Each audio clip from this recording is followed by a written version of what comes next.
You have listened. You have read. You have learned. You have asked all the questions.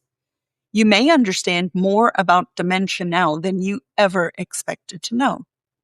You may know about memory loss, judgment changes, routines, redirection, safety awareness, sundowning, caregiver burnout, and the progression of dementia. You may know that arguing usually doesn't help. You may know that routines do matter. You may know that the environment affects their behavior. You might know that dementia changes a person's ability to reason, to remember, to initiate, and to respond. And yet, you may still not know what to do next. That is the place I want to talk about today. Not the caregiver who is ignoring dementia, not the caregiver who is refusing to learn about dementia, not the caregiver who says, I don't want to deal with this. I'm talking to you, the Christian caregiver who has tried to learn. You've tried to be responsible. You're trying to stay informed. You are trying to be careful. You're trying desperately not to overreact. You're trying not to make a foolish decision.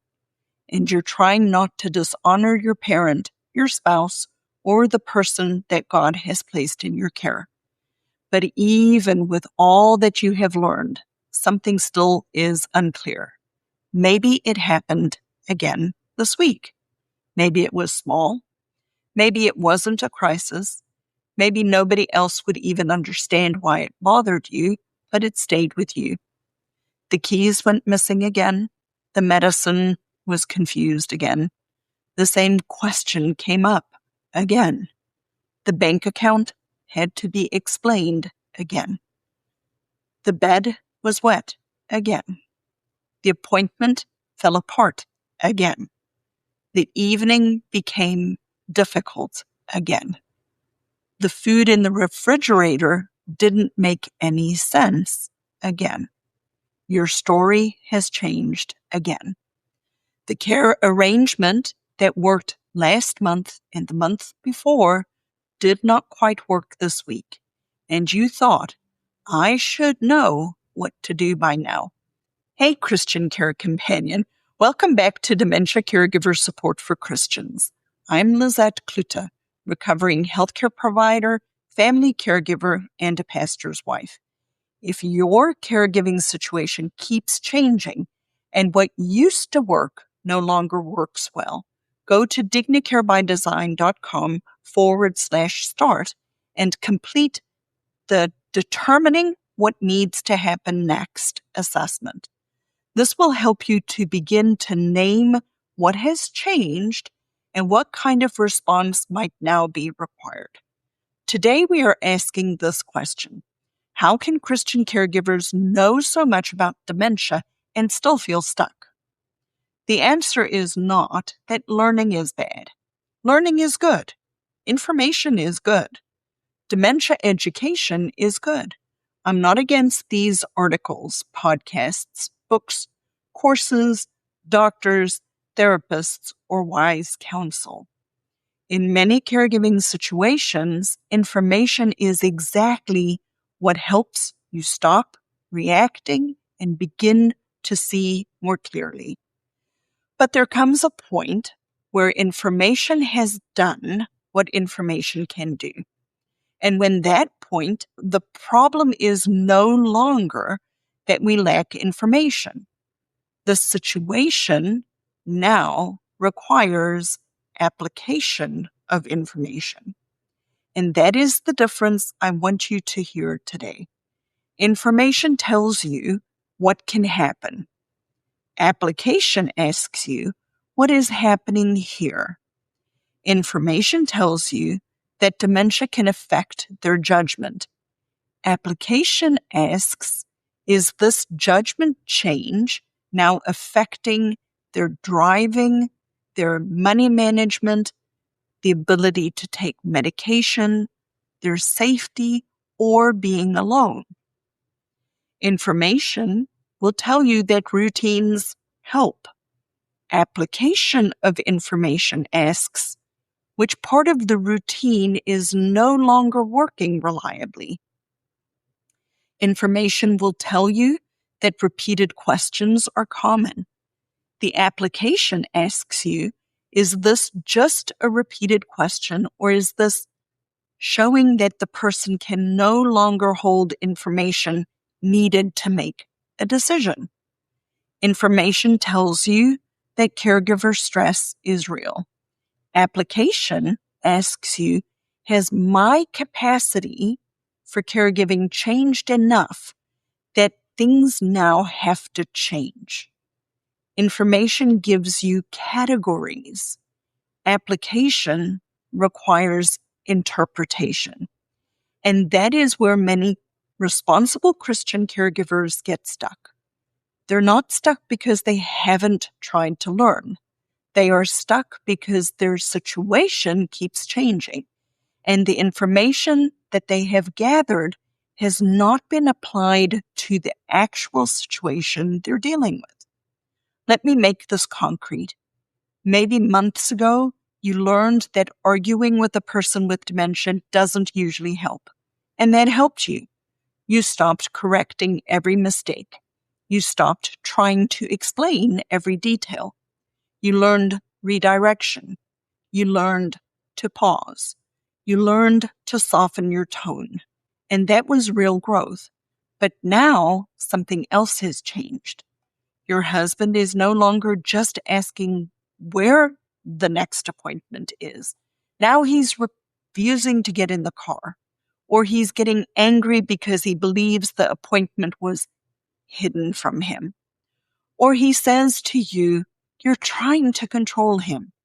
Or he forgets the appointment within 5 minutes, and the whole morning starts over again. So you go back to what you learned. Do not argue.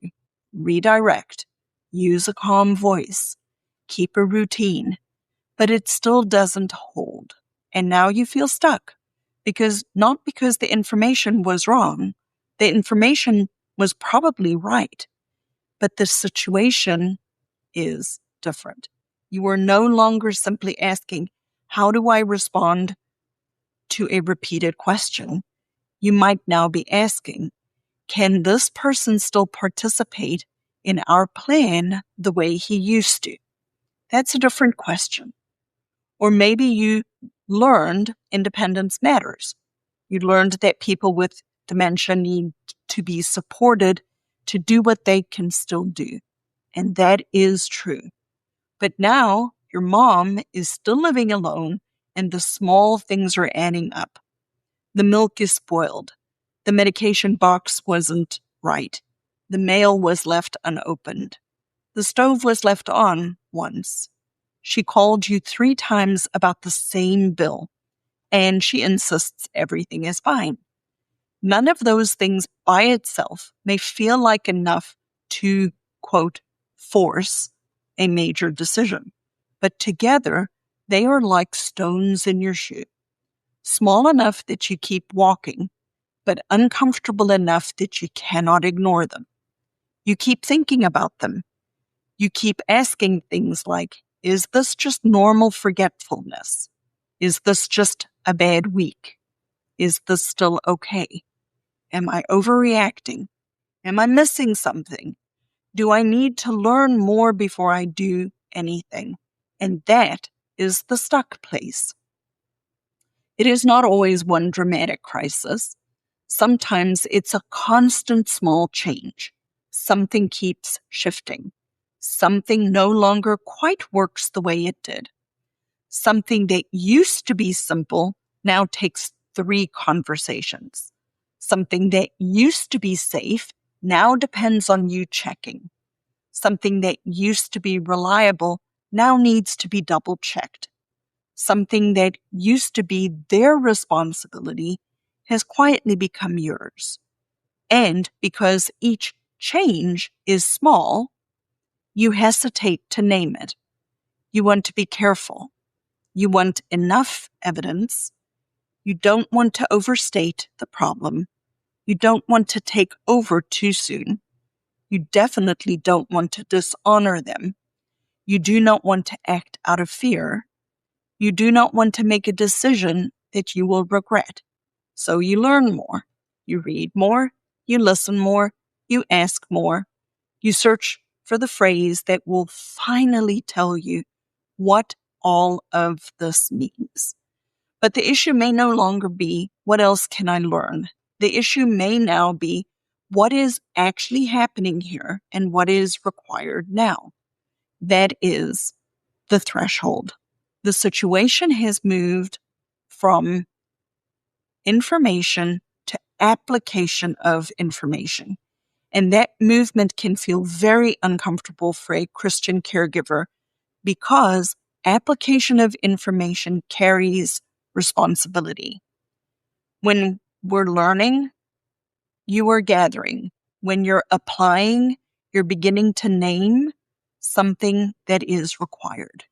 That is why learning feels safer than application. Learning lets you stay careful. Learning lets you keep watching. Learning lets you avoid rushing to make a decision. Learning lets you say, I'm seeking to be wise. And seeking wisdom is good, but wisdom is not the same thing as endless information. Wisdom eventually has to ask, what does this mean here? With this person, in this house, with this level of change, with this amount of help, with this risk, with our family, with this responsibility, and within these limits. And that is where hidden faithfulness begins to surface. What does faithfulness require with this person in this situation right now? Not in a general dementia conversation, not in a book, not in someone else's family, not an ideal version of caregiving where everyone agrees, the money is simple, the person is accepting help, and every decision feels peaceful. Here, with this actual person that God has placed in your care, with the actual changes that you are seeing, with the actual limits that are present, with your actual responsibility. And that is the question. And this is where the false choice needs to be removed. The false choice says, either I keep learning more or I act without enough understanding. That sounds responsible, but it is a trap. Because if the only responsible thing is to keep learning until you feel certain, you may never act. And if action feels like acting without enough understanding, you will keep pushing the decision away. But there is another way. You can stop gathering general information long enough to interpret your actual situation. That is not being reckless. That is not panic. That is not refusing to be wise. That is application. And application is stewardship. So let me give you a very simple way to begin. It's not a long assignment. It's not complicated. It's not 10 more things to research. It's just 3 questions. First, what am I seeing? Not what might happen someday. Not what does dementia usually do, but what am I actually seeing? And say it plainly. She asked me the same question 6 times before lunch. He cannot follow the medication routine anymore. She used to make breakfast, but now the food is being left out. He used to manage the checkbook, but now the numbers are confused. She used to be safe, alone for the afternoon, but now I'm unsure. The old bedtime routine used to work, but this week it's not working anymore. The plan still looks the same on paper, but I'm checking everything behind the scenes. That is your first move. You're not diagnosing, you're not exaggerating. You're naming what you see. Secondly, what used to work that no longer works reliably anymore? This question matters because many caregivers miss change when the situation still looks similar on the outside. Mom is still at home. Dad is still going to the appointments. The bills are somehow being paid. The meals are somehow still happening. The laundry is somehow still getting done. But the word somehow matters. Somehow means you are now holding together what the person used to hold. Somehow may mean reminders only work when you give them. Somehow may mean the routine only works if nothing unexpected happens. Somehow may mean the situation appears stable because you're quietly absorbing the instability. So ask, what used to work that no longer works reliably? Did reminders used to work, but now they don't? Did explanation used to settle things, but now it starts an argument? Was a pill box enough, but now medicine is still getting missed? Did a phone call used to reassure her, but now she calls again 5 minutes later? Did one weekly visit used to be enough, but now you're there every day? Did the person used to recover after a bad night, but now every night is hard? When what used to work no longer works reliably, you're not dealing with the same care situation in the same way. Something has changed. Not every change requires immediate action, but repeated change requires that you interpret what's going on. And thirdly, ask yourself what must or what may now be required. Notice the wording, not what final decision do I need to make, not how do I solve everything in the future, not how do I get everybody to agree, but what might now be required. Maybe what is required isn't placement. Maybe what is required is a written list of examples for the doctor. Maybe what is required is oversight over medicine. Maybe what is required is someone else is present during a certain part of the day. Maybe what is required is no longer asking, do you want help, but recognizing that help is now required. Maybe what is required is separating their desire from their current ability. Maybe what is required is admitting that the old plan is no longer working reliably.